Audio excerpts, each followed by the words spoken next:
Olá, a paz do Senhor para você, para sua família. Quero desejar que a paz de Deus, que excede todo o entendimento, a Bíblia fala que essa paz o mundo não pode dar, somente Deus pode dar.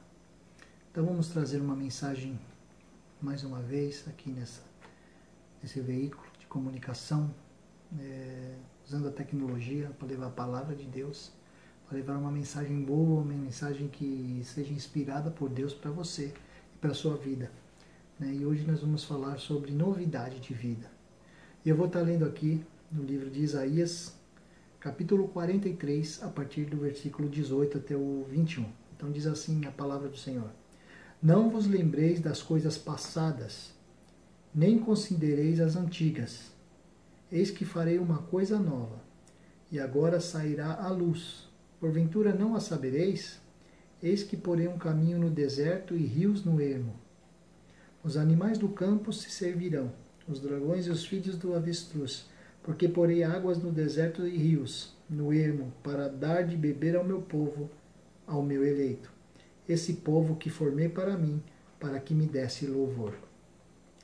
Então, Deus falando assim, esqueçam as coisas passadas, esqueçam o que se foi, não vivam as coisas do passado, e veem que eu estou fazendo uma coisa nova, ele diz, a gente acabou de ler. E ela já está surgindo, você não reconhece, é mais ou menos isso, essa passagem. E o que seria esse se foi, essas coisas que devemos esquecer? Quais são as coisas passadas e antigas que o Senhor está dizendo, para o povo, que o povo de Deus não a considere nessa passagem? Então, para entendermos do que se trata, que Deus estava falando aqui, nesse livro, nessa passagem de Isaías, a gente vai voltar um pouquinho, 2 versículos, que é o versículo 16 e 17. E ele falava assim, do capítulo 43, Assim diz o Senhor, o que preparou no mar um caminho e nas águas impetuosas uma vereda, o que trouxe o carro e o cavalo, o exército e a força, eles juntamente se deitaram e nunca se levantarão. Estão extintos e como um pavio se apagaram. Então, Deus estava ali se referindo à passagem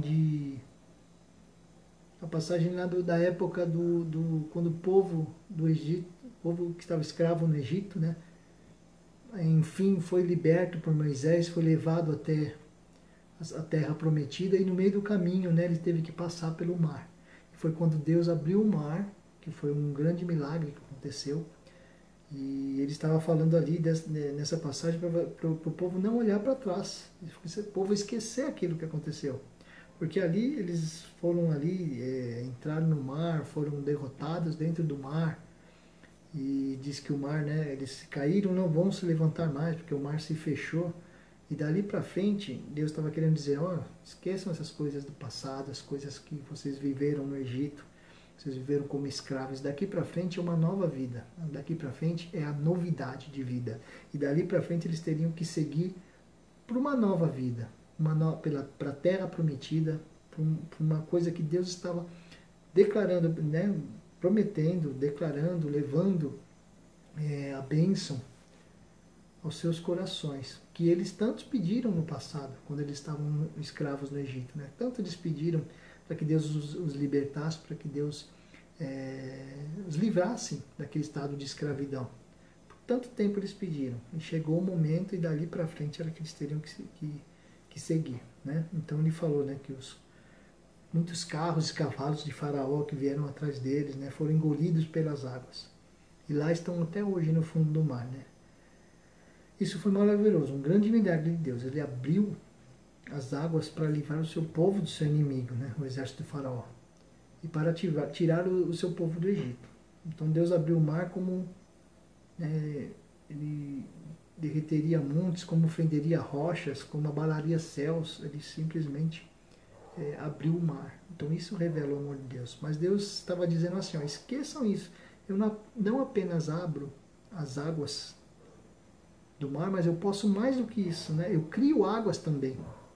Então ele não só fechou as águas, abriu o mar, e depois ele criou novas águas, aleluia, O Senhor no deserto, depois, se vocês pesquisarem essa história, no deserto fala que eles, né, no momento que eles tiveram sede, Deus providenciou água para eles. Então esqueçam aquelas águas lá passadas, as águas do rio, do mar que foi aberto. Agora ele tinha novidade de vida, ele tinha nova água que ele estava criando das rochas, né? Então ele providenciou água dos riachos para dar de beber para o seu povo, porque ele sabe que é exatamente ali no deserto onde o seu povo precisaria mais de água. Então até então eles estavam fugindo do Egito, passaram pelo mar, mas eles iriam agora passar por um deserto onde a água é muito escassa. E quando eles tiveram sede, Deus ali criou água, ele chamou a existência que às vezes, né, Deus tem, eu sempre falo, né, que o nada é a matéria-prima para Deus. Então ali onde não tinha água, no deserto, Deus fez criar água, Deus fez brotar a água da rocha. Naqueles momentos de provação, quando não vemos caminho, não vemos direção ou saída, Deus dá uma saída. Estas águas são uma provisão de Deus para os momentos áridos, né, na jornada da nossa fé. Então isso é viver pela fé, na verdade, né, irmãos? Quando nós estamos num momento difícil, no meio de um deserto, onde falta água e Deus faz brotar água de um lugar onde jamais imaginaríamos que poderia sair água, né? Tanto a água como o alimento, né? Então, o que Deus quer dizer com isso? Antes a gente tem que andar olhando para frente, esqueçam as coisas passadas, rumo ao novo de Deus. E o novo de Deus vem através da comunhão, né, do relacionamento com o Espírito Santo. Porque Isaías 43:20, porque fornecerei água no deserto e riachos no ermo para dar de beber ao meu povo. Nós, né, acabamos de ler. Versículo 20. Eis que farei os animais no campo me servirão, né? E depois na parte B, porque porei águas no deserto e rios, no ermo, para dar de beber ao meu povo, ao meu eleito. Então as águas passadas do mar ficaram para trás. Daqui para frente Deus daria uma nova água. Essa seria uma água abençoada, uma água vinda diretamente do trono de Deus, passando por um lugar onde você acha que dificilmente poderia sair água. Deus vai lá e faz brotar a água. Não haverá louvor se não houver primeiro esse derramamento de água, que é o Espírito Santo. Se não bebermos do Espírito, ou seja, se não mantermos uma comunhão íntima com o Espírito Santo, não teremos o louvor para dar ao Pai. Mas o que fazer então? Porque nós queremos, né, louvar, adorar a Deus. Em 1 Pedro diz assim, 1 Pedro 1, 9-10. Vocês, porém, são geração eleita, sacerdócio real, nação santa, povo escolhido de Deus, para anunciar as grandezas daquele que o chamou das trevas para a sua maravilhosa luz. Antes vocês nem sequer eram um povo, mas agora são povo de Deus. Não haviam recebido misericórdia, mas agora receberam. Então, em primeiro lugar, vamos relacionar aqui o que é anunciar, né? Relacionar aqui o anunciar com o louvor. Através do louvor ou da música, anunciamos as grandezas de Deus. Né? Quando cantamos, quando nos expressamos, quando a gente está fazendo este ato, é uma forma de você estar anunciando a grandeza de Deus para as pessoas, né? Mas se observarem, né? Se a gente observar que para anunciar as grandezas de Deus, primeiro temos que ter sido chamados, né, das trevas para a luz. Aí sim nós temos o gabarito, nós temos a autoridade, a autorização para poder fazer esse anúncio, né? Então esta palavra não está dizendo que temos só que frequentar cultos, ou frequentar reuniões, louvorzões, como dizem por aí, né? Que até mudaram o nome dos cultos. Nos membrar numa congregação, não quer dizer isso que está escrito aqui, tão somente nós temos que ser transportados, né, do império das trevas para o reino do Filho do seu amor, a palavra de Deus. Então nós temos que passar por isso. Então não adianta, se você não passar por isso, não adianta a gente se filiar a alguma organização ou participarmos só de reuniões. Nós temos que ter essa experiência de termos passado das trevas para a luz. Isso é, quando a gente passa por isso, a gente, né, passa a viver no reino do Espírito, né? Nós não vivemos mais no reino material, nós vivemos no reino espiritual. Isso está escrito lá em Colossenses, né? Temos que ser transportados do império das trevas para o reino do Filho do seu amor. Isso tem a ver com mudança de vida. E assim, se alguém está em Cristo, é nova criatura. As coisas antigas já passaram, e eis que se fizeram novas, eis que tudo se fez novo. 1 Coríntios 5,17, um versículo muito conhecido. Então, mais uma vez, Deus está falando aqui, esqueçam as coisas antigas, o passado ficou para trás, é daqui para frente uma nova vida, é andarmos em novidade de vida. E muitas vezes esse passado vem nos assombrar, muitas vezes você, né, quer retomar ou quer começar a voltar a fazer as coisas que você fazia no passado. E a Bíblia está dizendo bem claro, as coisas antigas são passadas. Então aquelas coisas que não agradam a Deus, que você fazia no passado, Deus esqueceu, Deus, né, apagou e falou para, daqui para frente você vai viver em novidade de vida. Então esqueça essas coisas. Você não tem mais que ter prazer nessas coisas do passado, você não tem que ter mais lembrar ou voltar a fazer, não, daqui para frente você vai viver em novidade de vida. 1 Pedro, como filhos obedientes, não deixem a moldar pelos maus desejos de outrora, quando viviam na ignorância. Mas assim, como é santo aquele que os chamou, sejam santos vocês também em tudo o que fizerem, pois está escrito, sejam santos porque eu sou santo.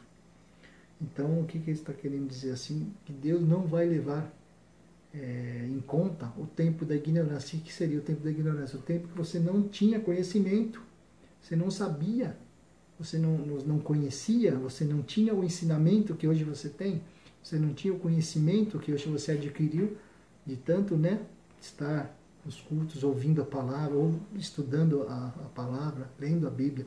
Você não tinha esse conhecimento, então Deus não vai levar em conta esse tempo da ignorância, seria o tempo que você não conhecia. Em Cristo somos novas criaturas.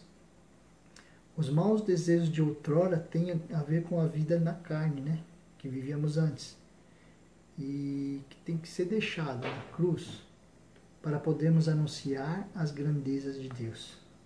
Seja através da música, seja através da palavra, seja através de um testemunho, seja como for. Depois do nascimento de Cristo, né, nós devemos nos submeter à nossa carne, ao nosso eu, à nossa vontade, a constante, permanente obra regeneradora do Espírito Santo de Deus. É isso que se dá através de comunhão íntima com Ele, né? E que muitas vezes falta para você. Será que você tem essa comunhão íntima?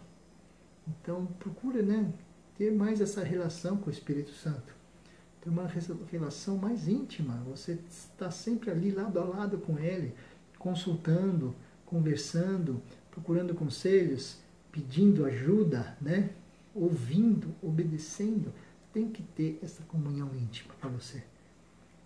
Você viver em novidade de vida. Somente através do beber da água, né, dos riachos fornecidos por Deus, é que seremos transportados, né, das trevas para a maravilhosa luz. Para então anunciarmos, né, seja através da música, ou da palavra, ou dos testemunhos, ou do seu agir, né, como falei em outra pregação, do seu exemplo de vida, como consequência do relacionamento das grandezas de Deus. Então, qual é a palavra, qual é a mensagem principal que eu quis trazer para você? É você esquecer essas coisas passadas. As coisas antigas são passadas, ficou no passado. Se você já apresentou, confessou, colocou, né, diante de Deus, se arrependeu, pediu perdão, Deus já perdoou. A Bíblia fala que Deus é rico em misericórdia. A Bíblia fala que Deus, né, apaga os pecados que ficaram para trás. Diz que joga no fundo do mar. Diz que, né, esquece totalmente. Antigamente, através dos sacrifícios dos profetas, os pecados eram cobertos só. Mas não eram esquecidos, eram cobertos. Depois do derramar do sangue de Jesus na cruz, eles passaram a ser apagados. Ou seja, Deus esquece. Então, essa condenação não te pertence mais, você foi inocentado. É o que a Bíblia fala. Deus, né? Jesus, nosso advogado fiel, ele, né, ele pelejou, ele lutou por nós, ele nos defendeu e ele, através do julgamento, ele foi esquecido, foi apagado, fomos inocentados, não temos mais a culpa do que fizemos. Dali para frente, você, né, dali em diante, aí você já não está mais no tempo da ignorância. Você já tem o conhecimento, você já tem, né, a sabedoria, você já tem a comunhão com o Espírito Santo para te alertar e para não te deixar ter mais esses desejos que você tinha atrás, né? Então tem até um cântico antigo que dizia assim: há momentos em que na vida pensamos em olhar para trás. É preciso pedir ajuda para poder continuar. O ideal era que nós não tivéssemos mais esses momentos de olhar para trás. O ideal é você agora, daqui para frente, olhar sempre para frente. Mas se caso acontecer de você olhar para trás, é preciso pedir ajuda para poder continuar. E quem vai te dar essa ajuda é o Espírito Santo de Deus. Então, o que a Bíblia é bem clara, nós devemos viver em novidade de vida. O que é novidade de vida? É uma vida nova. É você não ter mais esses momentos, esses desejos de querer voltar atrás, praticar as coisas que fazia no passado. E muitas vezes as pessoas tentam justificar ou tentam fazer essas coisas, fazer essas coisas serem convertidas para as coisas de Deus, mas não dá, porque não há comunhão entre trevas e luz. Então muitas coisas Deus não vai aceitar. Deus não vai permitir você tentar trazer as coisas do passado para as coisas de Deus. O que é de Deus é de Deus, o que é do passado fica para o passado. Daqui para frente é novidade de vida. Fica com essa palavra, que Deus te abençoe, que você possa, né, entender. Se você não entendeu, peça ao Espírito Santo de Deus. Tenha essa comunhão íntima que Ele vai. Peça a Ele com essa ajuda para poder continuar. Peça a Ele essa ajuda que Ele vai esclarecer, Ele vai te dar a resposta que você está precisando. Então pense, daqui para frente, mire no alvo, olhar para frente e nunca mais olhar para trás. Deus te abençoe.